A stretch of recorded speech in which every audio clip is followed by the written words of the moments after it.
Welcome back to Holland. We're now after the second semifinal game, which DePauw remains undefeated, beating Williams in regulation.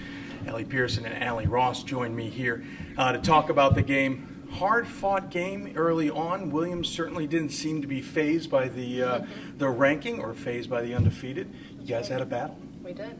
Yeah. You've been taking teams easily in the tournament. You've been taking teams easily most of the season. Did it feel strange to be in that big a battle in the first half? I think, when you're in the Final Four, you know that all the teams are good, so we weren't going to take anybody lightly. I think just the excitement and the buzz of the first half of the atmosphere kind of got to us a little bit. But by no means, there was not 1 minute on that floor where I was doubting our result. So, yeah. Allie, you're down 8 points. Obviously, Ellie had a lot to do with getting you guys back into the game. But what was that point where you kind of got that rolling, and what confidence did that instill going into halftime? I think Ellie brings so much energy to the floor that everyone just feeds off of it, and I think that's really what helped us go into the second half or the halftime, energized and confident, and we weren't doubting anything at that point. We felt like we were going into the second half up, and so I think Ellie does an unbelievable job on the court of really making her energy contagious, and that's really what got us going. Second half, another battle. Every time you guys took a step, Williams would respond.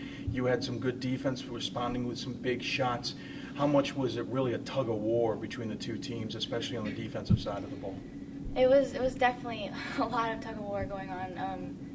I think Ellie said during the game, it's frustrating. Like when we hit a shot and they hit a shot, and it just goes back and forth. We felt like we couldn't get like a good lead on them, and it's tough. It wears you out, but I think we fought hard and we pulled out on top. So.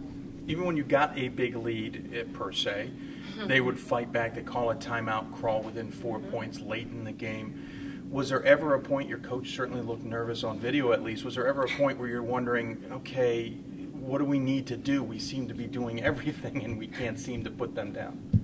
Yeah, I think that we are an incredibly hardworking team, and we've had to face a lot of adversity this year. And preseason workouts, tough practices, Alex's ACL. Right. Just you name it, and we've been able to combat that. And so I think that has prepared us for some of those tough times when you're trying to get on a run and you just can't quite get there. So I was just really proud of how we kept it together. You have you ever faced an inside presence like you saw with Williams in the sense of the size, in the sense of the ability to shot block as proficiently? 20 shots blocked in the game prior to this one. Yeah. Did you have to change your mentality a little bit?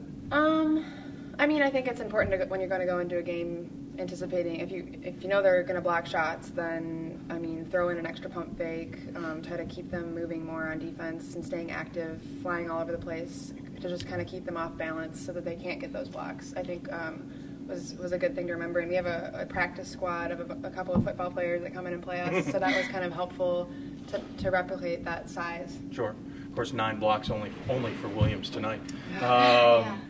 You haven't lost a game this season, which ties an NCAA record with the amount of wins you've had. You go into the title game tomorrow looking for another school championship, of course, against a Whitewater team that hasn't won any.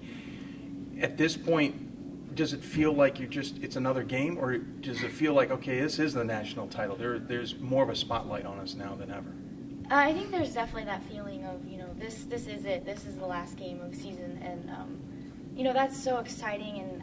But I think we're going to stay focused as a team, and it's not just another game. It's the championship, but it's definitely a game that we're going to prepare for the same way as we have all year. Coach she's always been great in preparing us for each team that we've played, and I think we're going to do it the same way and have that extra. It just adds to it that it's the championship. Have you taken a sneak peek at them?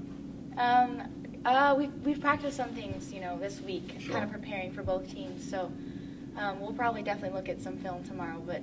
Yeah, I think we're ready. We're ready to play. Of course, DePauw is the only non-purple team here, so we've at least right. covered the fact that you'll be playing a purple team no matter what. And I hate to ask this question, but curiosity. Obviously, winning the national title, going undefeated, pretty substantial. But has this season already been a success, even if you can't accomplish those 2 goals? Absolutely.